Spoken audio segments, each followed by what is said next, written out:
దేశంపై భీకరంగా దాడులు చేస్తున్న రష్యాను ఉక్రెయిన్ కోలుకోలేని దెబ్బతీసింది. గత 2 ఏళ్లుగా ఉక్రెయిన్ రష్యాతో యుద్ధం చేస్తుంది. రష్యా చేస్తున్న దాడులను సమర్థంగా ఎదుర్కొంటూ గట్టిగానే సమాధానమిస్తుంది. ఈ నేపథ్యంలో రష్యాకు చెందిన కిరాయి ఆర్మీలో 50 మంది సైనికులు ప్రాణాలు కోల్పోయారు. పశ్చిమ ఆఫ్రికాలో మాలి దేశంలోని ప్రభుత్వానికి మద్దతుగా పనిచేస్తున్న కిరాయి ఆర్మీ వాగ్నర్ గ్రూప్ కు చెందిన సైనికులను అక్కడి తిరుగుబాటుదారులు మెరుపు దాడికి చేసి చంపేశారు. ఉక్రెయిన్ అందించిన సమాచారంతో దాడి చేసిన తిరుగుబాటుదారులు వారిని మట్టుబెట్టారు.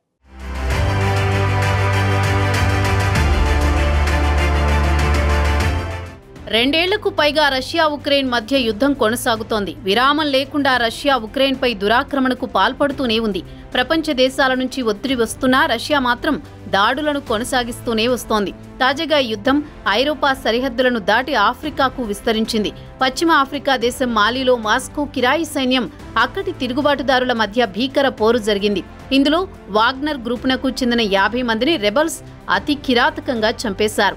ఉక్రెయిన్ నుంచి ఇచ్చిన సమాచారంతోనే కిరాయి సైన్యంలో తిరుగుబాటుదారులు మెరుపుదాడి చేసినట్లు అంతర్జాతీయ మీడియా తెలిపింది.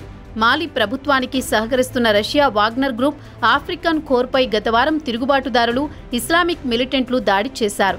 తొలుత వాగ్నర్ సైనికులు వీరికి గట్టిగానే ఎదుర్కొన్నారు. కొద్దిసేపటికే ఈ ప్రాంతంలో ఇసుక తుపాను సంభవించడంతో దాన్ని అదునుగా తీసుకుని రెబల్స్ మరోసారి మెరుపుదాడికి పాల్పడ్డారు.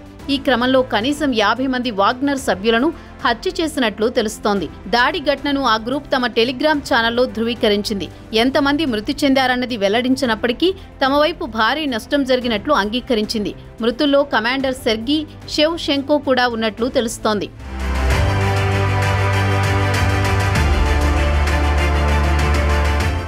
రష్యా వాగ్నర్ గ్రూప్ గురించి మాలి తిరుగుబాటుదారులకు ఉక్రెయిన్ సమాచారం ఇచ్చినట్లు తెలుస్తోంది. దాడి అనంతరం దాదాపు 15 మంది రష్యన్ ఫైటర్లను రెబల్స్ బంధించారు. వారిని కీవ్కు అప్పగించనున్నారని తెలుస్తోంది.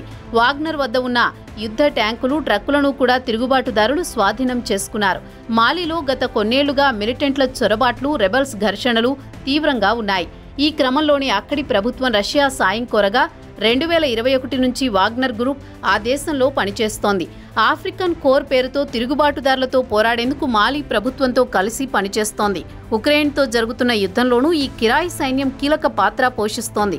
అయితే గతేడాది ఆగస్టులో ఈ వాగ్నర్ చీఫ్ ప్రిగోజిన్ మరణించడంతో ఆ తర్వాత ఈ కిరాయి సైన్యాన్ని రష్యా పూర్తిగా తమ ఆధీనంలోకి తెచ్చుకుంది.